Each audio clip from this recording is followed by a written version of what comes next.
ਅੱਜ ਅਸੀਂ ਗੱਲ ਕਰਾਂਗੇ ਸ਼੍ਰੀ ਗੁਰੂ ਤੇਗ ਬਹਾਦਰ ਜੀ ਦੀ। ਸ਼੍ਰੀ ਗੁਰੂ ਤੇਗ ਬਹਾਦਰ ਜੀ ਦੇ ਜੀਵਨ ਬਾਰੇ ਗੱਲ ਕਰਾਂਗੇ। ਉਹਨਾਂ ਦੇ ਜੀਵਨ ਦੇ ਵਿੱਚ ਹੋਈਆਂ ਥੋੜੀਆਂ ਬਹੁਤ ਘਟਨਾਵਾਂ ਦੀ ਜਾਣਕਾਰੀ ਲੈਣ ਦੀ ਕੋਸ਼ਿਸ਼ ਕਰਾਂਗੇ ਤਾਂ ਕਿ ਅਸੀਂ ਉਹਨਾਂ ਦੇ ਜੀਵਨ ਤੋਂ ਕੁਝ ਨਾ ਕੁਝ ਸਿੱਖ ਸਕੀਏ। ਸੋ ਇਹ ਜਿਹੜੀ ਵੀਡੀਓ ਆ ਇਹ ਐਜੂਕੇਸ਼ਨਲ ਵੀਡੀਓ ਆ। ਐਜੂਕੇਸ਼ਨਲ ਵੀਡੀਓ ਜਿਹੜੇ ਤਿਆਰੀ ਕਰਦੇ ਨੇ ਪੇਪਰਾਂ ਦੀ ਉਹਨਾਂ ਵਾਸਤੇ ਵੀ ਆ ਤੇ ਜਿਹੜੇ ਬੱਚੇ ਜਾਂ ਸਾਡੇ ਜਿਹੜੇ ਬਜ਼ੁਰਗ ਨੇ ਵੱਡੇ ਨੇ ਉਹਨਾਂ ਵਾਸਤੇ ਵੀ ਆ, ਉਹ ਵੀ ਸੁਣ ਸਕਦੇ ਨੇ ਇਹਨੂੰ ਕਿ ਗੁਰੂ ਤੇਗ ਬਹਾਦਰ ਜੀ ਦਾ ਜੀਵਨ ਜਿਹੜਾ ਹੈ ਉਹ ਕਿਵੇਂ ਬੀਤਿਆ ਆ। ਸੋ ਅਸੀਂ ਸ਼ੁਰੂ ਕਰਦੇ ਹਾਂ ਤੇ ਕੋਸ਼ਿਸ਼ ਕਰਦੇ ਹਾਂ ਕਿ ਗੁਰੂ ਤੇਗ ਬਹਾਦਰ ਜੀ ਦੇ ਜੀਵਨ ਤੋਂ ਅਸੀਂ ਕੁਝ ਨਾ ਕੁਝ ਸਿੱਖ ਸਕੀਏ। ਸੋ ਇਹ ਜਿਹੜਾ ਸਾਲ ਆ ਇਹ ਵੀ ਗੁਰੂ ਤੇਗ ਬਹਾਦਰ ਜੀ ਨੂੰ ਹੀ ਸਮਰਪਿਤ ਆ। ਗੁਰੂ ਤੇਗ ਬਹਾਦਰ ਜੀ ਦਾ 400 ਸਾਲਾ ਜਿਹੜਾ ਆ ਉਹ ਮਨਾਇਆ ਜਾ ਰਿਹਾ ਆ।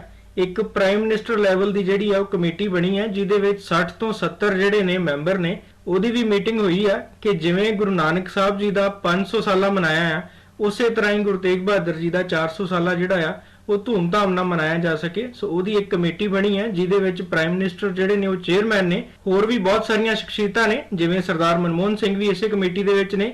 ਜਿਹੜੇ ਸੀਐਮ ਨੇ ਬਹੁਤ ਸਾਰੇ ਸੂਬਿਆਂ ਦੇ ਉਹ ਵੀ ਇਸ ਕਮੇਟੀ ਦੇ ਵਿੱਚ ਨੇ। ਜਿਨ੍ਹਾਂ ਸੂਬਿਆਂ ਦੇ ਵਿੱਚ ਗੁਰੂ ਤੇਗ ਬਹਾਦਰ ਜੀ ਦਾ ਜਿਹੜਾ ਦਿਹਾੜਾ ਆ ਮਨਾਇਆ ਜਾਣਾ ਹੈ ਸੋ ਉਹਨਾਂ ਸਾਰਿਆਂ ਸੂਬਿਆਂ ਦੇ ਸੀਐਮਸ ਵੀ ਨੇ। ਸੋ ਇੱਕ ਹਾਈ ਲੈਵਲ ਕਮੇਟੀ ਬਣੀ ਹੈ ਜਿਹੜੀ ਕਿ ਮੈਨੇਜ ਕਰ ਰਹੀ ਹੈ ਕਿ ਕਿਵੇਂ ਗੁਰੂ ਤੇਗ ਬਹਾਦਰ ਜੀ ਦਾ 400 ਸਾਲਾ ਜਿਹੜਾ ਆ ਉਹਨੂੰ ਧੂਮਧਾਮ ਨਾਲ ਮਨਾਇਆ ਜਾ ਸਕੇ। ਸੋ ਅਸੀਂ ਵਾਪਸ ਆਉਨੇ ਹਾਂ ਗੁਰੂ ਤੇਗ ਬਹਾਦਰ ਜੀ ਦੀ ਜੀਵਨੀ ਤੇ। ਸੋ ਗੁਰੂ ਤੇਗ ਬਹਾਦਰ ਜੀ ਦਾ ਜਿਹੜਾ ਜਨਮ ਆ ਇਹ ਅੰਮ੍ਰਿਤਸਰ ਵਿਖੇ ਹੋਇਆ ਹੈ। ਅੰਮ੍ਰਿਤਸਰ ਵਿਖੇ ਜਿਹੜੀ ਜਗ੍ਹਾ ਦੇ ਉੱਪਰ ਸ਼੍ਰੀ ਗੁਰੂ ਰਾਮਦਾਸ ਜੀ, ਸ਼੍ਰੀ ਗੁਰੂ ਅਰਜਨ ਦੇਵ ਜੀ ਤੇ ਸ਼੍ਰੀ ਗੁਰੂ ਹਰਗੋਬਿੰਦ ਸਾਹਿਬ ਜੀ ਦੀ ਰਿਹਾਇਸ਼ ਰਹੀ ਹੈ ਉਸੇ ਜਗ੍ਹਾ ਤੇ ਹੀ ਇਹਨਾਂ ਦਾ ਜਨਮ ਹੋਇਆ ਹੈ। ਸੋ ਉਸ ਜਗ੍ਹਾ ਨੂੰ ਜਿਹੜਾ ਹੈ ਗੁਰੂ ਕੇ ਮਹਿਲ ਦੇ ਨਾਮ ਦੇ ਨਾਲ ਜਾਣਿਆ ਜਾਂਦਾ ਹੈ। ਸੋ ਇਹਨਾਂ ਦਾ ਜਿਹੜਾ ਜਨਮ ਆ 1 ਅਪ੍ਰੈਲ 1621 ਨੂੰ ਹੋਇਆ। ਸੋ ਸ਼੍ਰੀ ਗੁਰੂ ਤੇਗ ਬਹਾਦਰ ਜੀ 9ਵੀਂ ਪਾਤਸ਼ਾਹੀ ਜਿਹੜੇ ਆ ਉਹ 6ਵੀਂ ਪਾਤਸ਼ਾਹੀ ਸ਼੍ਰੀ ਗੁਰੂ ਹਰਗੋਬਿੰਦ ਸਾਹਿਬ ਜੀ ਦੇ ਬੇਟੇ ਨੇ। ਸ਼੍ਰੀ ਗੁਰੂ ਤੇਗ ਬਹਾਦਰ ਜੀ ਸ਼੍ਰੀ ਗੁਰੂ ਹਰਗੋਬਿੰਦ ਸਾਹਿਬ ਜੀ ਦੇ 5ਵੀਂ ਸੰਤਾਨ ਆ। 4 ਬੇਟੇ ਤੇ 1 ਬੇਟੀ ਜਿਹੜੀ ਆ ਸ਼੍ਰੀ ਗੁਰੂ ਹਰਗੋਬਿੰਦ ਸਾਹਿਬ ਜੀ ਦੇ ਘਰ ਸੀ, ਜਿਨ੍ਹਾਂ ਦੇ ਵਿੱਚ ਨੇ ਬਾਬਾ ਅਟਲ ਰਾਏ ਜੀ, ਅੰਨੀ ਰਾਏ ਜੀ,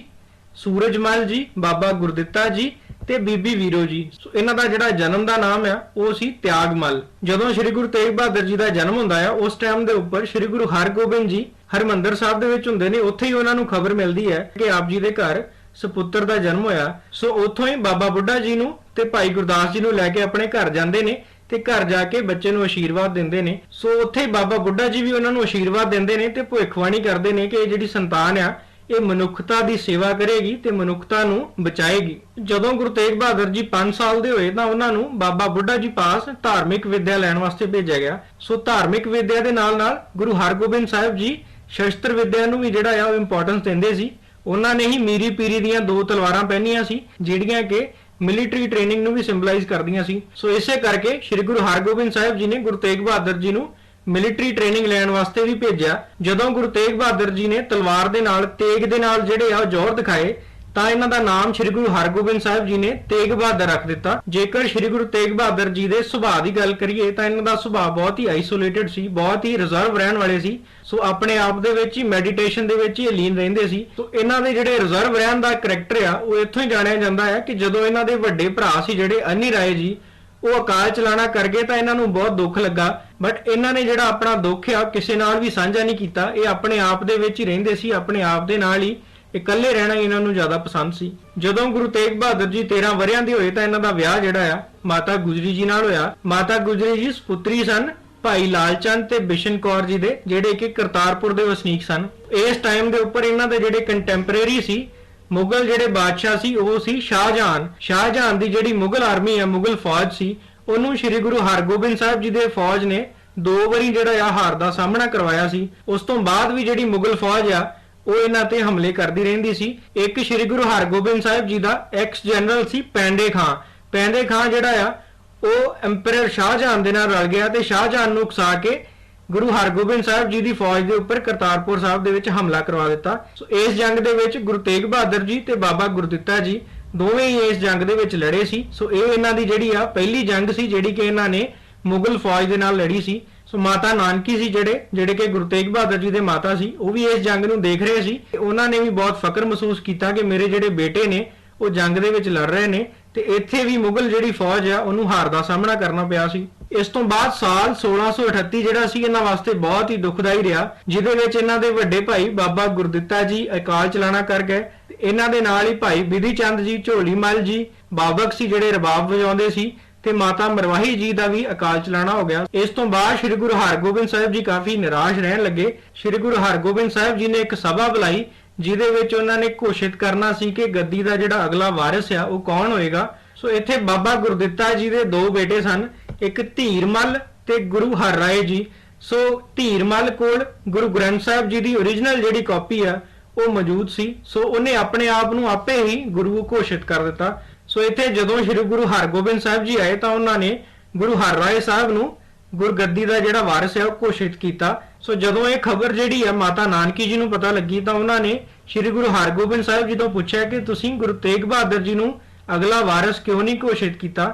ਤਾਂ ਉਹਨਾਂ ਨੇ ਅੱਗੇ ਜਵਾਬ ਦਿੱਤਾ ਕਿ ਗੁਰੂ ਤੇਗ ਬਹਾਦਰ ਜੀ ਦਾ ਅਜੇ ਗੱਦੀ ਤੇ ਬਹਿਣ ਦਾ ਜਿਹੜਾ ਸਮਾਂ ਆ ਉਹ ਅਜੇ ਨਹੀਂ ਆਇਆ। ਇਸ ਤੋਂ ਬਾਅਦ 1644 ਈਸਵੀ ਦੇ ਵਿੱਚ ਸ੍ਰੀ ਗੁਰੂ ਹਰਗੋਬਿੰਦ ਸਾਹਿਬ ਜੀ ਜੋਤੀ ਜੋਤ ਸਮਾਉਂਦੇ ਨੇ ਤੇ ਉਸ ਤੋਂ ਕੁਝ ਸਮਾਂ ਬਾਅਦ ਮਾਤਾ ਨਾਨਕੀ ਜੀ ਸ੍ਰੀ ਗੁਰੂ ਤੇਗ ਬਹਾਦਰ ਜੀ ਨੂੰ ਤੇ ਮਾਤਾ ਗੁਜਰੀ ਜੀ ਨੂੰ ਲੈ ਕੇ ਬਾਬਾ ਬਕਾਲਾ ਵਿਖੇ ਚਲੇ ਜਾਂਦੇ ਨੇ, ਜਿੱਥੇ ਕਿ ਗੁਰੂ ਤੇਗ ਬਹਾਦਰ ਜੀ ਦਾ ਕਾਫੀ ਸਮਾਂ ਜਿਹੜਾ ਆ ਉਹ ਭਗਤੀ ਦੇ ਵਿੱਚ ਲੰਘਦਾ ਆ, ਸਮਾਧੀ ਦੇ ਵਿੱਚ ਲੰਘਦਾ ਆ ਤੇ ਨਾਲ ਹੀ ਉਹ ਗੁਰੂ ਘਰ ਦੀ ਸੇਵਾ ਕਰਦੇ ਨੇ। ਲੋਕਾਂ ਦੇ ਵਿੱਚ ਬਹੁਤ ਘੱਟ ਵਿਚਰਦੇ ਨੇ, ਬਹੁਤ ਘੱਟ ਲੋਕ ਜਿਹੜੇ ਨੇ ਉਹਨਾਂ ਦੇ ਦਰਸ਼ਨ ਕਰ ਪਾਉਂਦੇ ਨੇ ਉਸ ਟਾਈਮ ਤੇ। ਸੋ ਅਗਲੇ ਜਿਹੜੇ 20 ਸਾਲ ਨੇ ਉਹ ਬਾਬਾ ਬਕਾਲਾ ਵਿਖੇ ਗੁਰੂ ਤੇਗ ਬਹਾਦਰ ਜੀ ਦਾ ਜੀਵਨ ਜਿਹੜਾ ਹੈ ਉਹ ਬਤੀਤ ਹੋਇਆ। ਇਹਨਾਂ 20 ਸਾਲਾਂ ਦੇ ਵਿੱਚ ਜਿਹੜਾ ਸਮਾਂ ਹੈ ਉਹ ਕਾਫੀ ਬਦਲ ਗਿਆ ਸੀ। ਹੁਣ ਦਿੱਲੀ ਦੇ ਵਿੱਚ ਜਿਹੜਾ ਮੁਗਲ ਸ਼ਾਸਕ ਸੀ ਉਹ ਸ਼ਾਹਜਹਾਨ ਨਹੀਂ ਸੀ, ਸ਼ਾਹਜਹਾਨ ਦਾ ਅੱਗੇ ਬੇਟਾ ਸੀ ਔਰੰਗਜ਼ੇਬ। ਸੋ ਔਰੰਗਜ਼ੇਬ ਜਿਹੜਾ ਆ ਇਸਲਾਮ ਨੂੰ ਵਧਾਉਣ ਵਾਸਤੇ ਬਹੁਤ ਸਾਰੇ ਲੋਕਾਂ ਨੂੰ ਜਬਰੀ ਜਿਹੜਾ ਆ ਉਹ ਇਸਲਾਮ ਦੇ ਵਿੱਚ ਕਨਵਰਟ ਕਰਾ ਰਿਹਾ ਸੀ। ਗੁਰੂ ਹਰਰਾਏ ਜੀ ਨੂੰ ਵੀ ਔਰੰਗਜ਼ੇਬ ਨੇ ਦਿੱਲੀ ਦੇ ਵਿੱਚ ਬੁਲਾਇਆ ਤਾਂ ਕਿ ਉਹਨਾਂ ਦਾ ਜਿਹੜਾ ਧਰਮ ਆ ਉਹਨੂੰ ਕਨਵਰਟ ਕਰਕੇ ਇਸਲਾਮ ਦੇ ਵਿੱਚ ਕਨਵਰਟ ਕਰ ਸਕਣ। ਸੋ ਉਸ ਟਾਈਮ ਦੇ ਉੱਪਰ ਗੁਰੂ ਹਰਰਾਏ ਸਾਹਿਬ ਜੀ ਨੇ ਆਪਣੇ ਵੱਡੇ ਬੇਟੇ ਸੀ ਜਿਹੜੇ ਰਾਮ ਰਾਏ ਜੀ, ਗੁਰੂ ਹਰਰਾਏ ਜੀ ਦੇ ਦੋ ਬੇਟੇ ਸਨ, ਰਾਮ ਰਾਏ ਜੀ ਤੇ ਗੁਰੂ ਹਰਕ੍ਰਿਸ਼ਨ ਜੀ। ਸੋ ਗੁਰੂ ਹਰਰਾਏ ਜੀ ਨੇ ਆਪਣੇ ਵੱਡੇ ਬੇਟੇ ਰਾਮ ਰਾਏ ਜੀ ਨੂੰ ਦਿੱਲੀ ਭੇਜਿਆ ਔਰੰਗਜ਼ੇਬ ਦੇ ਕੋਲ, ਬਟ ਰਾਮ ਰਾਏ ਜੀ ਨੇ ਗੁਰੂ ਗ੍ਰੰਥ ਸਾਹਿਬ ਜੀ ਦੀਆਂ ਜਿਹੜੀਆਂ ਤੁਕਾਂ ਸੀ ਉਹਨਾਂ ਨੂੰ ਮਿਸ ਇੰਟਰਪ੍ਰੀਟ ਕਰਕੇ ਉਹਨਾਂ ਦਾ ਗਲਤ ਜਿਹੜਾ ਮਤਲਬ ਆ ਉਹ ਕੱਢ ਕੇ ਔਰੰਗਜ਼ੇਬ ਨੂੰ ਖੁਸ਼ ਕੀਤਾ। ਸੋ ਇਸੇ ਤੇ ਹੀ ਗੁਰੂ ਹਰਰਾਏ ਜੀ ਆਪਣੇ ਵੱਡੇ ਬੇਟੇ ਤੋਂ ਬਹੁਤ ਨਿਰਾਸ਼ ਸਨ। ਸੋ ਇਸੇ ਕਰਕੇ ਹੀ ਗੁਰੂ ਹਰਰਾਏ ਜੀ ਨੇ ਆਪਣੇ ਛੋਟੇ ਬੇਟੇ ਨੂੰ ਹਰਕ੍ਰਿਸ਼ਨ ਜੀ ਨੂੰ ਗੁਰਗੱਦੀ ਦਾ ਜਿਹੜਾ ਵਾਰਿਸ ਆ ਉਹ ਨਿਯੁਕਤ ਕੀਤਾ। ਗੁਰੂ ਹਰਕ੍ਰਿਸ਼ਨ ਸਾਹਿਬ ਜੀ ਬਹੁਤ ਹੀ ਛੋਟੀ ਉਮਰ ਦੇ ਵਿੱਚ 5 ਸਾਲ ਦੀ ਉਮਰ ਦੇ ਵਿੱਚ ਹੀ ਗੁਰਗੱਦੀ ਤੇ ਬਿਰਾਜਮਾਨ ਹੋ ਗਏ ਸਨ। ਸੋ ਇਸੇ ਚੀਜ਼ ਦਾ ਹੀ ਫਾਇਦਾ ਚੁੱਕਣ ਦੀ ਕੋਸ਼ਿਸ਼ ਦੇ ਵਿੱਚ ਔਰੰਗਜ਼ੇਬ ਨੇ ਗੁਰੂ ਹਰਕ੍ਰਿਸ਼ਨ ਸਾਹਿਬ ਨੂੰ ਦਿੱਲੀ ਬੁਲਾਇਆ ਤਾਂ ਕਿ ਉਹਨਾਂ ਦੇ ਨਾਲ ਸਵਾਲ ਜਵਾਬ ਕਰਕੇ ਜਾਂ ਉਹਨਾਂ ਨੂੰ ਉਲਝਾ ਕੇ ਉਹਨਾਂ ਦਾ ਜਿਹੜਾ ਧਰਮ ਆ ਉਹਨੂੰ ਇਸਲਾਮ ਦੇ ਵਿੱਚ ਕਨਵਰਟ ਕੀਤਾ ਜਾ ਸਕੇ। ਸੋ ਗੁਰੂ ਹਰਕ੍ਰਿਸ਼ਨ ਸਾਹਿਬ ਵੀ ਦਿੱਲੀ ਗਏ, ਬਟ ਜਿਹੜਾ ਔਰੰਗਜ਼ੇਬ ਦਾ ਮੋਟਿਵ ਸੀ ਕਿ ਗੁਰੂ ਹਰਕ੍ਰਿਸ਼ਨ ਸਾਹਿਬ ਨੂੰ ਉਲਝਾ ਲਾਂਗੇ, ਸੋ ਇਹਦੇ ਵਿੱਚ ਗੁਰੂ ਹਰਕ੍ਰਿਸ਼ਨ ਸਾਹਿਬ ਦੀ ਉਮਰ ਭਾਵੇਂ ਛੋਟੀ ਸੀ ਬਟ ਜਿਹੜਾ ਤਰਕ ਦੇ ਵਿੱਚ ਆ ਉਹ ਔਰੰਗਜ਼ੇਬ ਜਿੱਤ ਨਾ ਸਕਿਆ। ਸੋ ਦਿੱਲੀ ਰਹਿੰਦੇ ਗੁਰੂ ਹਰਕ੍ਰਿਸ਼ਨ ਸਾਹਿਬ ਜੀ ਨੂੰ ਸਮਾਲ ਪੌਕਸ ਹੋ ਗਿਆ। ਸੋ ਚੇਚਕ ਦੀ ਜਿਹੜੀ ਬਿਮਾਰੀ ਹੈ ਉਹ ਦਿੱਲੀ ਦੇ ਵਿੱਚ ਕਾਫੀ ਫੈਲੀ ਸੀ, ਉਹਦੇ ਨਾਲ ਗੁਰੂ ਹਰਕ੍ਰਿਸ਼ਨ ਸਾਹਿਬ ਜੀ ਜੋਤੀ ਜੋਤ ਸਮਾ ਗਏ। ਜੋਤੀ ਜੋਤ ਸਮਾਉਣ ਤੋਂ ਪਹਿਲਾਂ ਉਹਨਾਂ ਨੇ ਗੁਰਗੱਦੀ ਦਾ ਜਿਹੜਾ ਵਾਰਿਸ ਸੀ ਉਹਨੂੰ ਨਿਯੁਕਤ ਕਰਨਾ ਸੀ। ਸੋ ਉਹਨਾਂ ਨੇ ਸਿਰਫ ਇੰਨੇ ਸ਼ਬਦ ਕਹਿ ਕਿ ਬਾਬਾ ਬਕਾਲਾ, ਕਿ ਜਿਹੜੇ ਗੁਰਗੱਦੀ ਦੇ ਵਾਰਿਸ ਨੇ ਅਗਲੇ ਉਹ ਬਾਬਾ ਬਕਾਲਾ ਦੇ ਵਿੱਚ ਰਹਿ ਰਹੇ ਨੇ।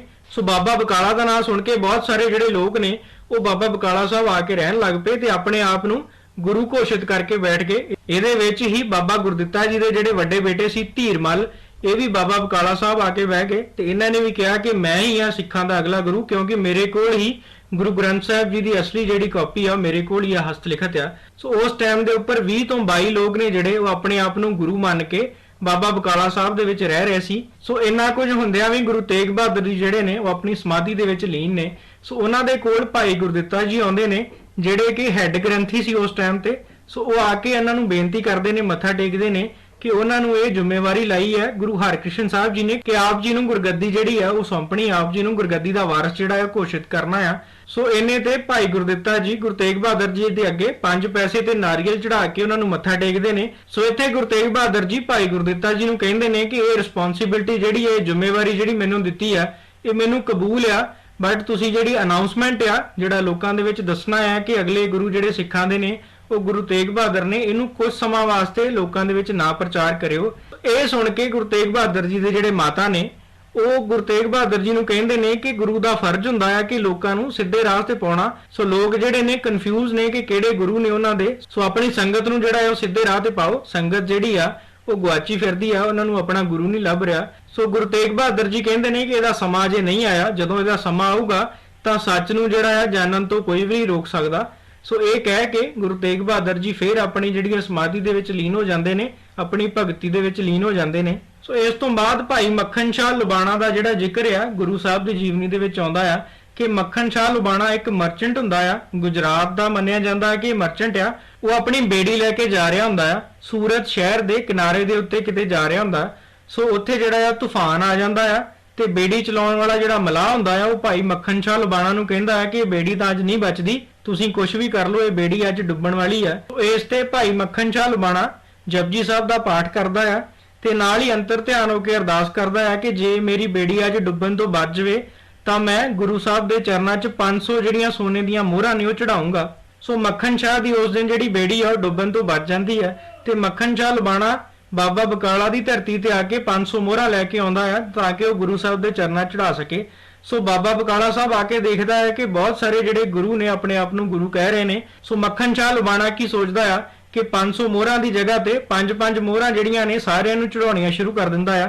ਸਾਰਿਆਂ ਦੇ ਅੱਗੇ ਜਾਂਦਾ ਆ, 5 ਮੋਹਰਾਂ ਚੜਾਉਂਦਾ ਆ ਤੇ ਮੱਥਾ ਟੇਕਦਾ ਆ। ਸਾਰੇ ਜਿਹੜੇ ਨੇ ਇਸੇ ਤਰ੍ਹਾਂ ਹੀ ਅਸੈਪਟ ਕਰੀ ਜਾਂਦੇ ਨੇ ਕਿ 5 ਮੋਹਰਾਂ ਚੜਾਈਆਂ ਨੇ ਸੋਨੇ ਦੀਆਂ। ਇਸੇ ਤਰ੍ਹਾਂ ਹੀ ਧੀਰਮਲ ਦੇ ਅੱਗੇ ਵੀ ਜਾਂਦਾ ਆ, ਧੀਰਮਲ ਵੀ ਜਿਹੜਾ 5 ਮੋਹਰਾਂ ਅਸੈਪਟ ਕਰ ਲੈਂਦਾ ਆ। ਸੋ ਇਸ ਤੋਂ ਬਾਅਦ ਅਖੀਰ ਦੇ ਵਿੱਚ ਉਹ ਗੁਰੂ ਤੇਗ ਬਹਾਦਰ ਜੀ ਦੇ ਪਾਸ ਜਾਂਦਾ ਆ ਤੇ ਉਹਨਾਂ ਨੂੰ 5 ਮੋਹਰਾਂ ਚੜਾ ਕੇ ਮੱਥਾ ਟੇਕਦਾ ਆ ਤੇ ਵਾਪਸ ਆਉਣ ਲੱਗਦਾ ਆ। ਤਾਂ ਉੱਤੇ ਗੁਰੂ ਤੇਗ ਬਹਾਦਰ ਜੀ ਮੱਖਣ ਸ਼ਾਹ ਲੁਬਾਣਾ ਨੂੰ ਕਹਿੰਦੇ ਨੇ ਕਿ ਤੂੰ ਤਾਂ 500 ਮੋਹਰਾਂ ਕਿਹਾ ਸੀ, ਤੂੰ ਹੁਣ 5 ਚੜਾ ਕੇ ਵਾਪਸ ਮੁੜ ਚੱਲਿਆ ਆ। ਸੋ ਇੰਨਾ ਸੁਣ ਕੇ ਉਹ ਜਿਹੜਾ ਆ ਉਹ ਬਹੁਤ ਹੈਰਾਨ ਹੁੰਦਾ ਹੈ ਕਿ 500 ਮੋਹਰਾਂ ਤਾਂ ਮੈਂ ਆਪਣੇ ਮਨ ਦੇ ਵਿੱਚ ਸੋਚੀਆਂ ਸੀ, ਇਹਨਾਂ ਨੂੰ ਕਿਵੇਂ ਪਤਾ ਲੱਗ ਗਿਆ। ਸੋ ਮੱਥਾ ਟੇਕਦਾ ਹੈ, 500 ਮੋਹਰਾਂ ਚੜਾਉਂਦਾ ਆ ਤੇ ਸਾਰੇ ਲੋਕਾਂ ਦੇ ਵਿੱਚ ਜਿਹੜਾ ਆ ਐਲਾਨ ਕਰ ਦਿੰਦਾ ਹੈ ਗੁਰੂ ਲਾਧੋ ਰੇ, ਗੁਰੂ ਲਾਧੋ ਰੇ, ਕਿ ਮੈਨੂੰ ਜਿਹੜਾ ਅਸਲੀ ਗੁਰੂ ਆ ਉਹ ਲੱਭ ਗਿਆ ਆ। ਸੋ ਇਸ ਤੇ ਪਬਲਿਕ ਹੋ ਜਾਂਦਾ, ਅਨਾਉਂਸਮੈਂਟ ਹੋ ਜਾਂਦੀ ਹੈ ਕਿ ਸਿੱਖਾਂ ਦੇ ਜਿਹੜੇ 9ਵੇਂ ਗੁਰੂ ਨੇ ਉਹ ਸ੍ਰੀ ਗੁਰੂ ਤੇਗ ਬਹਾਦਰ ਜੀ ਨੇ। ਸੋ ਇਹ ਜਿਹੜੀ ਤਰੀਕ ਸੀ ਇਹ ਸੀ ਮਾਰਚ 20 1665 ਜਿਹੜੀ ਸਨ ਸੀ ਉਹਦੇ ਵਿੱਚ ਗੁਰੂ ਤੇਗ ਬਹਾਦਰ ਜੀ ਜਿਹੜੇ ਸੀ ਗੁਰਗੱਦੀ ਤੇ ਬੈਠੇ ਸੀ। ਉਹਦੇ ਬਾਅਦ ਇਹਨਾਂ ਦੇ ਜਿਹੜੇ ਫਾਲੋਅਰ ਸੀ ਉਹ ਨਾਲ ਜੁੜਦੇ ਗਏ ਤੇ ਗੁਰੂ ਸਾਹਿਬ ਨੇ ਜਿਹੜੇ ਧਰਮ ਦਾ ਪ੍ਰਚਾਰ ਹੈ ਉਹ ਸ਼ੁਰੂ ਕੀਤਾ। ਹੁਣ ਜਦੋਂ ਇਹ ਪਬਲਿਕ ਹੋ ਗਿਆ ਸੀ ਕਿ ਗੁਰੂ ਤੇਗ ਬਹਾਦਰ ਜੀ ਸਿੱਖਾਂ ਦੇ ਅਗਲੇ ਗੁਰੂ ਸੀ ਤਾਂ ਧੀਰਮਲ ਸੀ ਜੋ ਬਾਬਾ ਗੁਰਦਿੱਤਾ ਜੀ ਦੇ ਵੱਡੇ ਬੇਟੇ, ਸੋ ਉਹਨਾਂ ਨੇ ਗੁਰੂ ਤੇਗ ਬਹਾਦਰ ਜੀ ਤੇ ਹਮਲਾ ਕਰ ਦਿੱਤਾ ਕਿਉਂਕਿ ਉਹਨਾਂ ਦੇ ਕੋਲ ਸ੍ਰੀ ਗੁਰੂ ਗ੍ਰੰਥ ਸਾਹਿਬ ਦੀ ਓਰੀਜਨਲ ਕਾਪੀ ਸੀ ਤੇ ਉਹ ਨਹੀਂ ਸੀ ਚਾਹੁੰਦੇ ਕਿ ਕੋਈ ਹੋਰ ਜਿਹੜਾ ਆ ਗੁਰਗੱਦੀ ਤੇ ਬੈਠੇ। ਸੋ ਉਹਨਾਂ ਨੇ ਗੁਰੂ ਤੇਗ ਬਹਾਦਰ ਜੀ ਤੇ ਹਮਲਾ ਕਰ ਦਿੱਤਾ, ਗੋਲੀ ਵੀ ਚਲਾਈ ਜਿਹੜੀ ਕਿ ਗੁਰੂ ਸਾਹਿਬ ਦੇ ਨਾਲ ਖਹਿ ਕੇ ਲੰਘ ਗਈ। ਸੋ ਇਹ ਖਬਰ ਜਦੋਂ ਮੱਖਣ ਸ਼ਾਹ ਲੁਬਾਣਾ ਦੇ ਕੋਲ ਪਹੁੰਚੀ ਤਾਂ ਮੱਖਣ ਸ਼ਾਹ ਲੁਬਾਣਾ ਨੇ ਆਪਣੇ ਬੰਦੇ ਲੈ ਕੇ ਧੀਰਮਲ ਨੂੰ ਬੰਦੀ ਬਣਾ ਲਿਆ ਤੇ ਬੰਦੀ ਬਣਾ ਕੇ ਗੁਰੂ ਸਾਹਿਬ ਦੇ ਕੋਲ ਲੈ ਆਇਆ ਤੇ ਨਾਲ ਹੀ ਜਿਹੜੀ ਗੁਰੂ ਗ੍ਰੰਥ ਸਾਹਿਬ ਦੀ ਅਸਲੀ ਜਿਹੜੀ ਕਾਪੀ ਸੀ, ਓਰੀਜਨਲ ਜਿਹੜੀ ਕਾਪੀ ਸੀ, ਉਹ ਵੀ ਧੀਰਮਲ ਦੇ ਕੋਲੋਂ ਖੋਹ ਕੇ ਗੁਰੂ ਸਾਹਿਬ ਨੂੰ ਦੇ ਦਿੱਤੀ। ਤੇ ਇੱਥੇ ਮੱਖਣ ਸ਼ਾਹ ਲੁਬਾਣਾ ਨੇ ਗੁਰੂ ਸਾਹਿਬ ਨੂੰ ਕਿਹਾ ਕਿ ਦੱਸੋ ਕਿਹੜੀ ਸਜ਼ਾ ਦੇਣੀ ਹੈ ਧੀਰਮਲ ਨੂੰ। ਤਾਂ ਇੱਥੇ ਗੁਰੂ ਸਾਹਿਬ ਨੇ ਧੀਰਮਲ ਨੂੰ ਕੋਈ ਸਜ਼ਾ ਨਹੀਂ ਦਿੱਤੀ, ਧੀਰਮਲ ਨੂੰ ਮਾਫ ਕਰ ਦਿੱਤਾ। ਸੋ ਇਹ ਬੜੀ ਵੱਡੀ ਗੱਲ ਹੈ। ਗੁਰੂ ਸਾਹਿਬ ਦੀਆਂ ਜਿਹੜੀਆਂ ਸਾਖੀਆਂ ਨੇ ਇਹਨਾਂ ਤੋਂ ਸਾਨੂੰ ਸਿੱਖਣੀ ਵੀ ਚਾਹੀਦੀ ਹੈ ਕਿ ਜਿਹੜਾ ਬਦਲਾ ਆ ਉਹ ਲੈਣ ਦੀ ਭਾਵਨਾ ਸਾਡੇ ਵਿੱਚ ਨਹੀਂ ਹੋਣੀ ਚਾਹੀਦੀ। ਸੋ ਇੱਕ ਧੀਰਮਲ ਗੋਲੀ ਚਲਾ ਰਿਹਾ ਹੈ ਗੁਰੂ ਸਾਹਿਬ ਤੇ ਗੁਰੂ ਸਾਹਿਬ ਉਹਨੂੰ ਮਾਫ ਕਰ ਦਿੰਦੇ ਨੇ। ਸੋ ਬਹੁਤ ਘੱਟ ਲੋਕਾਂ ਨੂੰ ਪਤਾ ਹੋਏਗਾ ਕਿ ਜਿਵੇਂ ਗੁਰੂ ਨਾਨਕ ਸਾਹਿਬ ਨੇ ਉਦਾਸੀਆਂ ਕੀਤੀਆਂ ਸੀ, 4 ਉਦਾਸੀਆਂ ਕੀਤੀਆਂ ਸੀ, ਇਸੇ ਤਰ੍ਹਾਂ ਹੀ ਗੁਰੂ ਤੇਗ ਬਹਾਦਰ ਜੀ ਨੇ ਵੀ ਬਹੁਤ ਸਾਰੇ ਸ਼ਹਿਰਾਂ ਦੀ ਯਾਤਰਾ ਕੀਤੀ ਹੈ ਤੇ ਬਹੁਤ ਸਾਰੇ ਸ਼ਹਿਰਾਂ ਦੇ ਵਿੱਚ ਲੋਕਾਂ ਦਾ ਜਿਹੜਾ ਸੁਧਾਰ ਹੈ ਉਹ ਕੀਤਾ ਆ। ਸੋ ਸਨ 1665 ਤੋਂ ਬਾਅਦ ਗੁਰੂ ਸਾਹਿਬ ਆਪਣੇ ਨਾਲ ਮਾਤਾ ਨਾਨਕੀ ਜੀ ਨੂੰ, ਮਾਤਾ ਗੁਜਰੀ ਜੀ ਨੂੰ ਤੇ ਭਾਈ ਮੱਖਣ ਸ਼ਾਹ ਲੁਬਾਣਾ ਨੂੰ ਨਾਲ ਲੈ ਕੇ ਹਰਿਮੰਦਰ ਸਾਹਿਬ ਮੱਥਾ ਟੇਕਣ ਗਏ। ਪਰ ਜਦੋਂ ਉੱਥੋਂ ਦੇ ਪੁਜਾਰੀਆਂ ਨੇ ਦੇਖਿਆ ਕਿ ਗੁਰੂ ਤੇਗ ਬਹਾਦਰ ਜੀ ਆ ਰਹੇ ਨੇ ਤਾਂ ਉਹਨਾਂ ਨੇ ਦਰਵਾਜ਼ੇ ਜਿਹੜੇ ਨੇ ਉਹ ਬੰਦ ਕਰ ਲਏ ਕਿ ਉਹਨਾਂ ਦੀ ਜਿਹੜੀਆਂ ਗੋਲਕਾਂ ਨੇ ਉਹਨਾਂ ਤੇ ਕਬਜ਼ਾ ਨਾ ਕਰ ਲੈਣ। ਸੋ ਮੱਖਣ ਸ਼ਾਹ ਲੁਬਾਣਾ ਨੇ ਇੱਥੇ ਗੁਰੂ ਸਾਹਿਬ ਨੂੰ ਪੁੱਛਿਆ ਕਿ ਤੁਸੀਂ ਹੁਕਮ ਦਿਓ ਤਾਂ ਕਿ ਇਹ ਜਿਹੜੇ ਦਰਵਾਜ਼ੇ ਨੇ ਅਸੀਂ ਜ਼ਬਰਦਸਤੀ ਖੁਲਵਾ ਲਈਏ। ਬਟ ਗੁਰੂ ਤੇਗ ਬਹਾਦਰ ਜੀ ਨੇ ਇਹਦੀ ਸਹਿਮਤੀ ਨਹੀਂ ਦਿੱਤੀ ਤੇ ਮੱਖਣ ਸ਼ਾਹ ਲੁਬਾਣਾ ਦੇ ਨਾਲ ਅਕਾਲ ਤਖਤ ਦੇ ਕੋਲ ਦਰਖਤ ਦੇ ਥੱਲੇ ਬਹਿ ਕੇ ਭਗਤੀ ਕਰਕੇ ਵਾਪਸ ਮੁੜ ਆਏ। ਜਦੋਂ ਇਹ ਖਬਰ ਜਿਹੜੀ ਹੈ ਸਿੱਖਾਂ ਨੂੰ ਪਤਾ ਲੱਗੀ ਕਿ ਗੁਰੂ ਤੇਗ ਬਹਾਦਰ ਜੀ ਹਰਿਮੰਦਰ ਸਾਹਿਬ ਦੇ ਬਾਹਰੋਂ ਹੀ ਮੁੜ ਗਏ ਨੇ ਤਾਂ ਸਿੱਖ ਸੰਗਤਾਂ ਜਿਹੜੀਆਂ ਨੇ ਹਰਿਮੰਦਰ ਸਾਹਿਬ ਵੱਲ ਗਈਆਂ। ਸੋ ਸਿੱਖ ਸੰਗਤਾਂ ਨੂੰ ਆਉਂਦਿਆਂ ਦੇਖ ਕੇ ਜਿਹੜੇ ਉੱਥੇ ਹਰਜੀ ਸੋਢੀ ਸੀ, ਜਿਹੜੇ ਆਪਣੇ ਆਪ ਨੂੰ ਮੁੱਖ ਗ੍ਰੰਥੀ ਜਿਹੜੇ ਸਥਾਪਿਤ ਕਰਕੇ ਬੈਠੇ ਸੀ, ਉਹਨਾਂ ਨੇ ਹਰਿਮੰਦਰ ਸਾਹਿਬ ਦੇ ਗੇਟ ਖੋਲ ਦਿੱਤੇ ਤੇ ਇਸ ਤੋਂ ਬਾਅਦ ਸਿੱਖ ਸੰਗਤਾਂ ਦੇ ਵਿੱਚ ਜਿਹੜੀ ਹੈ ਗੁਰੂ ਸਾਹਿਬ ਦੇ ਦਰਸ਼ਨ ਕਰਨ ਦੀ ਜਿਹੜੀ ਤਾਂਘ ਹੈ ਉਹ ਵੱਧਦੀ ਗਈ। ਸੋ ਇਸ ਤੋਂ ਬਾਅਦ ਗੁਰੂ ਤੇਗ ਬਹਾਦਰ ਜੀ ਵੀ ਲੋਕਾਂ ਦੇ ਵਿੱਚ ਵਿਚਰਦੇ, ਉਹਨਾਂ ਨੂੰ ਉਪਦੇਸ਼ ਦਿੰਦੇ ਤੇ ਵੱਖਰੇ ਵੱਖਰੇ ਥਾਵਾਂ ਦੀਆਂ ਯਾਤਰਾ ਕਰਦੇ। ਕੀਰਤਪੁਰ ਰਹਿੰਦਿਆਂ ਗੁਰੂ ਤੇਗ ਬਹਾਦਰ ਜੀ ਨੇ ਸਿੱਖ ਪ੍ਰਚਾਰ ਨੂੰ ਹੋਰ ਵਧਾਉਣ ਵਾਸਤੇ ਇੱਕ ਨਵਾਂ ਜਿਹੜਾ ਰਿਲੀਜੀਅਸ ਸੈਂਟਰ ਹੈ ਉਹ ਬਣਾਉਣ ਦੀ ਸੋਚੀ ਤੇ ਕੁਝ ਜ਼ਮੀਨ ਜਿਹੜੀ ਆ ਮੱਖੋਵਾਲ ਪਿੰਡ ਦੀ ਉਹ ਖਰੀਦੀ ਜਿਹੜੀ ਕਿ ਕੀਰਤਪੁਰ ਤੋਂ 5 ਮੀਲ ਦੂਰ ਸੀ। ਸੋ ਉਹਦਾ ਜਿਹੜਾ ਨਾਮ ਆ ਗੁਰੂ ਸਾਹਿਬ ਨੇ ਚੱਕ ਨਾਨਕੀ ਰੱਖਿਆ, ਜਿਹੜਾ ਕਿ ਬਾਅਦ ਦੇ ਵਿੱਚ ਆਨੰਦਪੁਰ ਸਾਹਿਬ ਦੇ ਨਾਂ ਦੇ ਨਾਲ ਜਾਣਿਆ ਜਾਂਦਾ, ਜਿੱਥੇ ਕਿ ਖਾਲਸਾ ਪੰਥ ਦੀ ਜਿਹੜੀ ਸਾਜਨਾ ਆ ਉਹ ਗੁਰੂ ਗੋਬਿੰਦ ਸਿੰਘ ਜੀ ਨੇ ਕੀਤੀ ਸੀ। ਸੋ ਜਿਵੇਂ ਗੁਰੂ ਨਾਨਕ ਸਾਹਿਬ ਜੀ ਨੇ ਉਦਾਸੀਆਂ ਕੀਤੀਆਂ ਸੀ, ਇਸੇ ਤਰ੍ਹਾਂ ਹੀ ਗੁਰੂ ਤੇਗ ਬਹਾਦਰ ਜੀ ਨੇ ਵੀ ਬਹੁਤ ਸਾਰੇ ਜਿਹੜੇ ਸ਼ਹਿਰਾਂ ਦੀਆਂ ਯਾਤਰਾ ਕੀਤੀਆਂ ਨੇ। ਸੋ 1665 ਦੇ ਵਿੱਚ ਗੁਰੂ ਤੇਗ ਬਹਾਦਰ ਜੀ, ਮਾਤਾ ਨਾਨਕੀ ਜੀ, ਮਾਤਾ ਗੁਜਰੀ ਜੀ ਨੂੰ ਲੈ ਕੇ। ਉਹਨਾਂ ਦੇ ਨਾਲ ਸਨ ਭਾਈ ਦਿਆਲ ਦਾਸ ਜੀ, ਮਤੀ ਦਾਸ ਜੀ, ਸਤੀ ਦਾਸ ਜੀ ਤੇ ਕਿਰਪਾਲ ਚੰਦ ਜੀ। ਸੋ ਉਹਨਾਂ ਨੇ ਰੋਪੜ ਤੋਂ ਸ਼ੁਰੂ ਕਰਕੇ ਬਹੁਤ ਸਾਰੇ ਸ਼ਹਿਰਾਂ ਦੀਆਂ ਯਾਤਰਾ ਕੀਤੀਆਂ। ਰੋਪੜ ਤੋਂ ਲੈ ਕੇ ਸੈਫਾਬਾਦ, ਕੁਰਕਸ਼ੇਤਰ, ਦਿੱਲੀ ਪਹੁੰਚੇ, ਫਿਰ ਆਗਰਾ ਪਹੁੰਚੇ। ਆਗਰਾ ਤੋਂ ਬਾਅਦ ਇਲਾਹਾਬਾਦ, ਫਿਰ ਇਟਾਵਾ, ਕਾਨਪੁਰ, ਫਤਿਹਪੁਰ, ਉਸ ਤੋਂ ਬਾਅਦ ਬਨਾਰਸ ਪਹੁੰਚੇ। ਬਨਾਰਸ ਤੋਂ ਬਾਅਦ ਬੋਧ ਗਇਆ ਤੋਂ ਬਾਅਦ ਪਟਨਾ ਪਹੁੰਚੇ। ਸੋ ਪਟਨਾ ਸਾਹਿਬ ਪਹੁੰਚ ਕੇ ਕੁਝ ਟਾਈਮ ਵਾਸਤੇ ਉੱਥੇ ਰਹੇ। ਸੋ ਜਦੋਂ ਗੁਰੂ ਤੇਗ ਬਹਾਦਰ ਜੀ ਪਰਿਵਾਰ ਦੇ ਨਾਲ ਪਟਨਾ ਸਾਹਿਬ ਸੀ ਤਾਂ ਉੱਥੇ ਹੀ ਉਹਨਾਂ ਨੂੰ ਢਾਕਾ ਦੇ ਜਿਹੜੇ ਸਿੱਖ ਸੰਗਤ ਆ ਉਹਨਾਂ ਵੱਲੋਂ ਬੇਨਤੀਆਂ ਪ੍ਰਾਪਤ ਹੋਈਆਂ। ਸੋ ਪਰਿਵਾਰ ਨੂੰ ਪਟਨਾ ਸਾਹਿਬ ਦੇ ਵਿੱਚ ਹੀ ਛੱਡ ਕੇ ਆਪ ਗੁਰੂ ਤੇਗ ਬਹਾਦਰ ਜੀ ਢਾਕਾ ਵੱਲ ਨੂੰ ਰਵਾਨਾ ਹੋਏ। ਸੋ ਪਟਨਾ ਸਾਹਿਬ ਤੋਂ ਬੰਗਾਲ, ਅਸਾਮ ਤੇ ਢਾਕਾ ਦੀ ਜਿਹੜੀ ਆ ਉਹ ਗੁਰੂ ਤੇਗ ਬਹਾਦਰ ਜੀ ਨੇ ਯਾਤਰਾ ਕੀਤੀ। ਗੁਰੂ ਤੇਗ ਬਹਾਦਰ ਜੀ ਇੱਥੇ 1666 ਈਸਵੀ ਦੇ ਵਿੱਚ ਢਾਕਾ ਦੇ ਵਿੱਚ ਸੀ ਜਦੋਂ ਉਹਨਾਂ ਨੂੰ ਖਬਰ ਮਿਲੀ ਕਿ ਉਹਨਾਂ ਦੇ ਘਰ ਪੁੱਤਰ ਨੇ ਜਨਮ ਲਿਆ ਆ। ਸੋ ਗੁਰੂ ਗੋਬਿੰਦ ਸਿੰਘ ਜੀ ਦਾ ਜਨਮ ਜਿਹੜਾ ਆ 1666 ਦੇ ਵਿੱਚ ਹੋਇਆ ਤੇ ਉਸ ਟਾਈਮ ਦੇ ਉੱਪਰ ਗੁਰੂ ਤੇਗ ਬਹਾਦਰ ਜੀ ਦੀ ਉਮਰ ਜਿਹੜੀ ਸੀ ਉਹ 45 ਸਾਲ ਸੀ ਤੇ ਗੁਰੂ ਤੇਗ ਬਹਾਦਰ ਜੀ ਆਪਣੇ ਪੁੱਤਰ ਨੂੰ ਦੇਖਣ ਲਈ ਵਾਪਸ ਪਟਨਾ ਸਾਹਿਬ ਨਹੀਂ ਗਏ। ਸੋ ਪੁੱਤਰ ਦੇ ਜਨਮ ਦੀ ਖਬਰ ਮਿਲਣ ਤੋਂ ਬਾਅਦ ਵੀ ਉਹਨਾਂ ਨੇ ਆਪਣਾ ਧਰਮ ਪ੍ਰਚਾਰ ਦਾ ਜਿਹੜਾ ਕੰਮ ਸੀ ਉਹ ਜਾਰੀ ਰੱਖਿਆ। ਬੰਗਾਲ, ਅਸਾਮ, ਢਾਕਾ ਦੇ ਵਿੱਚ ਜਿਹੜਾ ਆ ਉਹ ਆਪਣਾ ਧਰਮ ਪ੍ਰਚਾਰ ਕਰਦੇ ਰਹੇ। ਸੋ ਸਨ 1670 ਦੇ ਵਿੱਚ ਗੁਰੂ ਸਾਹਿਬ ਅਸਾਮ ਤੋਂ ਪਟਨਾ ਵੱਲ ਨੂੰ ਰਵਾਨਾ ਹੋਏ ਤੇ ਉੱਥੇ ਜਾ ਕੇ ਉਹ ਪਹਿਲੀ ਵਾਰੀ ਆਪਣੇ ਪੁੱਤਰ ਗੁਰੂ ਗੋਬਿੰਦ ਸਿੰਘ ਜੀ ਨੂੰ ਮਿਲੇ ਤੇ ਕੁਝ ਸਮਾਂ ਲਈ ਉੱਥੇ ਬਤੀਤ ਕੀਤਾ। ਉਹਦੇ ਬਾਅਦ ਮੁੜ ਜਿਹੜਾ ਆ ਆਨੰਦਪੁਰ ਸਾਹਿਬ ਵਾਪਸ ਆ ਗਏ। ਇਸ ਸਮੇਂ ਦੇ ਉੱਪਰ ਔਰੰਗਜ਼ੇਬ ਦਾ ਜਿਹੜਾ ਜ਼ੁਲਮ ਸੀ ਉਹ ਬਹੁਤ ਵੱਧ ਚੁੱਕਾ ਸੀ। ਉਹ ਆਪਣੇ ਧਰਮ ਨੂੰ ਵਧਾਉਣ ਵਾਸਤੇ ਲੋਕਾਂ ਨੂੰ ਖਤਮ ਕਰ ਰਿਹਾ ਸੀ, ਹਿੰਦੂਆਂ ਨੂੰ ਖਤਮ ਕਰ ਰਿਹਾ ਸੀ ਜਾਂ ਉਹਨਾਂ ਨੂੰ ਇਸਲਾਮ ਜਿਹੜਾ ਹੈ ਉਹ ਜਬਰੀ ਕਬੂਲ ਕਰਾ ਰਿਹਾ ਸੀ। ਸੋ ਇਸੇ ਦੇ ਵਿੱਚ ਕਸ਼ਮੀਰੀ ਜਿਹੜੇ ਬ੍ਰਾਹਮਣ ਸੀ ਉਹ ਗੁਰੂ ਤੇਗ ਬਹਾਦਰ ਸਾਹਿਬ ਦੇ ਕੋਲ ਆਏ ਤੇ ਉਹਨਾਂ ਨੇ ਆਪਣਾ ਜਿਹੜਾ ਦੁੱਖ ਆ ਉਹ ਦੱਸਿਆ ਕਿ ਉਹਨਾਂ ਨੂੰ ਬਹੁਤ ਖਤਰਾ ਹੈ, ਉਹਨਾਂ ਦੇ ਧਰਮ ਨੂੰ ਬਹੁਤ ਖਤਰਾ ਆ। ਕੁਝ ਸਮਾਂ ਲੈਣ ਤੋਂ ਬਾਅਦ ਗੁਰੂ ਤੇਗ ਬਹਾਦਰ ਜੀ ਨੇ ਗੁਰੂ ਗੋਬਿੰਦ ਸਿੰਘ ਜੀ ਦੇ ਨਾਲ ਸਲਾਹ ਕੀਤੀ ਕਿ ਇਹ ਧਰਮ ਦੇ ਕੰਮ ਨੂੰ ਬਚਾਉਣ ਵਾਸਤੇ ਕਿਸੇ ਨੇਕ ਰੂਹ ਦੀ ਜਿਹੜੀ ਕੁਰਬਾਨੀ ਹੈ ਉਹਦੀ ਲੋੜ ਆ। ਤਾਂ ਝੱਟ ਗੁਰੂ ਗੋਬਿੰਦ ਸਿੰਘ ਜੀ ਨੇ ਕਿਹਾ ਕਿ ਤੁਹਾਡੇ ਤੋਂ ਵੱਧ ਜਿਹੜੀ ਨੇਕ ਰੂਹ ਆ ਉਹ ਕਿਹੜੀ ਹੋ ਸਕਦੀ ਆ। ਇਹ ਸੁਣ ਕੇ ਗੁਰੂ ਤੇਗ ਬਹਾਦਰ ਜੀ ਦਾ ਹੌਸਲਾ ਹੋਰ ਬੁਲੰਦ ਹੋ ਗਿਆ ਤੇ ਉਹਨਾਂ ਨੇ ਕਸ਼ਮੀਰੀ ਪੰਡਤਾਂ ਨੂੰ ਕਹਿ ਦਿੱਤਾ, ਔਰੰਗਜ਼ੇਬ ਨੂੰ ਜਾ ਕੇ ਇਹ ਕਹਿ ਦਿਓ ਕਿ ਪਹਿਲਾਂ ਸਾਡੇ ਗੁਰੂ ਨੂੰ ਜਿਹੜਾ ਇਸਲਾਮ ਹੈ ਉਹ ਕਬੂਲ ਕਰਾ ਲਾ, ਉਸ ਤੋਂ ਬਾਅਦ ਅਸੀਂ ਜਿਹੜੇ ਆ ਸਾਰੇ ਇਸਲਾਮ ਜਿਹੜਾ ਕਬੂਲ ਕਰ ਲਾਂਗੇ। ਉਹਨਾਂ ਨੇ ਇਦਾਂ ਹੀ ਔਰੰਗਜ਼ੇਬ ਨੂੰ ਜਾ ਕੇ ਕਹਿ ਦਿੱਤਾ ਕਿ ਪਹਿਲਾਂ ਸਾਡੇ ਗੁਰੂ ਨੂੰ ਇਸਲਾਮ ਕਬੂਲ ਕਰਾ ਲਓ, ਅਸੀਂ ਆਪਣੇ ਆਪ ਹੀ ਸਾਰੇ ਜਿਹੜੇ ਆ ਇਸਲਾਮ ਜਿਹੜਾ ਕਬੂਲ ਕਰ ਲਾਂਗੇ। ਸੋ ਗੁਰੂ ਤੇਗ ਬਹਾਦਰ ਜੀ ਆਪਣੇ ਨਾਲ ਜਿਹੜੇ ਮੁੱਖ ਗ੍ਰੰਥੀ ਸੀ ਭਾਈ ਗੁਰਦਿੱਤਾ ਜੀ, ਭਾਈ ਮਤੀ ਦਾਸ ਜੀ, ਭਾਈ ਦਿਆਲ ਦਾਸ ਜੀ, ਭਾਈ ਸਤੀ ਦਾਸ ਜੀ ਨੂੰ ਲੈ ਕੇ ਦਿੱਲੀ ਵੱਲ ਨੂੰ ਰਵਾਨਾ ਹੋਏ। ਸੋ ਉਧਰੋਂ ਔਰੰਗਜ਼ੇਬ ਨੇ ਵੀ ਹੁਕਮ ਦੇ ਦਿੱਤਾ ਸੀ ਆਪਣੇ ਸੈਨਿਕਾਂ ਨੂੰ ਕਿ ਗੁਰੂ ਸਾਹਿਬ ਨੂੰ ਜਿਹੜਾ ਆ ਉਹ ਬੰਦੀ ਬਣਾ ਕੇ ਸਾਡੇ ਕੋਲ ਲੈ ਕੇ ਆਇਆ ਜਾਵੇ। ਸੋ ਰਾਹ ਦੇ ਵਿੱਚੋਂ ਹੀ ਗੁਰੂ ਤੇਗ ਬਹਾਦਰ ਜੀ ਨੂੰ ਔਰੰਗਜ਼ੇਬ ਦੀਆਂ ਫੌਜਾਂ ਨੇ ਬੰਦੀ ਬਣਾ ਲਿਆ ਤੇ ਗੁਰੂ ਤੇਗ ਬਹਾਦਰ ਜੀ ਨੂੰ ਔਰੰਗਜ਼ੇਬ ਦੇ ਕੋਲ ਰਹਿ ਗਏ। ਸੋ ਉੱਥੇ ਔਰੰਗਜ਼ੇਬ ਨੇ ਗੁਰੂ ਤੇਗ ਬਹਾਦਰ ਜੀ ਨੂੰ ਕਿਹਾ ਕਿ ਕੋਈ ਸ਼ਕਤੀ ਜਿਹੜੀ ਆ ਤੁਹਾਡੇ ਕੋਲੋਂ ਦਿਖਾਓ, ਕੋਈ ਚਮਤਕਾਰ ਜਿਹੜਾ ਹੈ ਉਹ ਕਰਕੇ ਦਿਖਾਓ। ਤਾਂ ਗੁਰੂ ਸਾਹਿਬ ਨੇ ਬਿਲਕੁਲ ਮਨਾ ਕਰ ਦਿੱਤਾ ਕਿ ਚਮਤਕਾਰ ਕਰਨਾ ਜਿਹੜਾ ਹੈ ਉਹ ਪ੍ਰਮਾਤਮਾ ਦੇ ਹੱਥ ਵਾਸ ਆ, ਮੈਂ ਚਮਤਕਾਰ ਕਰਕੇ ਪ੍ਰਮਾਤਮਾ ਦੇ ਕੰਮ ਦੇ ਵਿੱਚ ਦਖਲ ਨਹੀਂ ਦੇਣਾ ਚਾਹੁੰਦਾ। ਸੋ ਇੱਥੇ ਚਮਤਕਾਰ ਕਰਨ ਤੋਂ ਗੁਰੂ ਤੇਗ ਬਹਾਦਰ ਜੀ ਨੇ ਮਨਾ ਕਰ ਦਿੱਤਾ। ਸੋ ਇਹਦੇ ਉਪਰੰਤ ਜਿਹੜਾ ਆ ਗੁਰੂ ਸਾਹਿਬ ਨੂੰ ਬੰਦੀ ਬਣਾ ਲਿਆ ਤੇ ਜੇਲ੍ਹ ਦੇ ਵਿੱਚ ਰੱਖਿਆ ਗਿਆ। ਉੱਥੇ ਜੇਲ੍ਹ ਦੇ ਵਿੱਚ ਰਹਿੰਦੇ ਆਂ ਗੁਰੂ ਤੇਗ ਬਹਾਦਰ ਜੀ ਨੇ ਕਿਸੇ ਤਰ੍ਹਾਂ ਇੱਕ ਪੱਤਰ ਵੀ ਅਨੰਦਪੁਰ ਸਾਹਿਬ ਭੇਜਿਆ ਜਿਹਦੇ ਵਿੱਚ ਉਹਨਾਂ ਨੇ ਡਿਕਲੇਅਰ ਕੀਤਾ ਕਿ ਗੁਰਗੱਦੀ ਦਾ ਜਿਹੜਾ ਵਾਰਿਸ ਹੈ ਅਗਲੇ ਗੁਰੂ ਗੋਬਿੰਦ ਸਿੰਘ ਜੀ ਹੋਣਗੇ। ਸੋ ਗੁਰੂ ਗੋਬਿੰਦ ਸਿੰਘ ਜੀ ਨੂੰ ਇੱਥੇ ਉਹਨਾਂ ਨੇ ਗੁਰਗੱਦੀ ਦਾ ਵਾਰਿਸ ਜਿਹੜਾ ਘੋਸ਼ਿਤ ਕਰ ਦਿੱਤਾ ਤੇ ਨਾਲ ਹੀ ਉਹਨਾਂ ਦਾ ਜਿਹੜਾ ਡਿਸੀਜਨ ਸੀ ਕਿ ਧਰਮ ਵਾਸਤੇ ਜਿਹੜੀ ਉਹ ਕੁਰਬਾਨੀ ਦੇਣ ਜਾ ਰਹੇ ਨੇ ਉਹ ਵੀ ਪੱਤਰ ਦੇ ਵਿੱਚ ਲਿਖ ਕੇ ਦੱਸਿਆ। ਉਧਰ ਔਰੰਗਜ਼ੇਬ ਜਿਹੜਾ ਆ ਤਰ੍ਹਾਂ ਦੇ ਪੈਂਤੜੇ ਅਪਣਾ ਰਿਹਾ ਸੀ ਕਿ ਗੁਰੂ ਤੇਗ ਬਹਾਦਰ ਜੀ ਦਾ ਜਿਹੜਾ ਧਰਮ ਆ ਉਹ ਕਨਵਰਟ ਕਰਾਇਆ ਜਾ ਸਕੇ। ਉਹਨਾਂ ਨੂੰ ਬਹੁਤ ਸਾਰੇ ਲਾਲਚ ਵੀ ਦਿੱਤੇ ਗਏ। ਉਹਨਾਂ ਦੇ ਸਾਹਮਣੇ ਹੀ ਭਾਈ ਮਤੀ ਦਾਸ ਜੀ ਨੂੰ ਆਰਿਆਂ ਨਾਲ ਚਰਾਇਆ ਗਿਆ, ਭਾਈ ਸਤੀ ਦਾਸ ਜੀ ਦੇ ਟੋਟੇ ਕੀਤੇ ਗਏ, ਬਟ ਇਹਨਾਂ ਨੇ ਵੀ ਆਪਣਾ ਜਿਹੜਾ ਧਰਮ ਆ ਉਹ ਨਹੀਂ ਛੱਡਿਆ, ਇਸਲਾਮ ਜਿਹੜਾ ਆ ਕਬੂਲ ਨਹੀਂ ਕੀਤਾ। ਸੋ ਇਸ ਤੋਂ ਬਾਅਦ ਔਰੰਗਜ਼ੇਬ ਨੇ ਆਪਣਾ ਹੁਕਮ ਸੁਣਾਇਆ ਕਿ ਗੁਰੂ ਤੇਗ ਬਹਾਦਰ ਜੀ ਦਾ ਸੀਸ ਧੜ ਤੋਂ ਅਲੱਗ ਕੀਤਾ ਜਾਏਗਾ ਚੌਂਕ ਦੇ ਵਿੱਚ।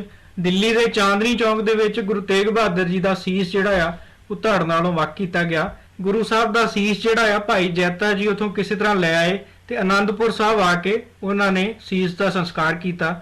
ਸੋ ਆਨੰਦਪੁਰ ਸਾਹਿਬ ਦੇ ਵਿੱਚ ਵੀ ਸੀਸਗੰਜ ਗੁਰਦੁਆਰਾ ਸਾਹਿਬ ਆ, ਉੱਥੇ ਗੁਰੂ ਤੇਗ ਬਹਾਦਰ ਜੀ ਦੇ ਸੀਸ ਦਾ ਜਿਹੜਾ ਸੰਸਕਾਰ ਹੋਇਆ ਸੀ।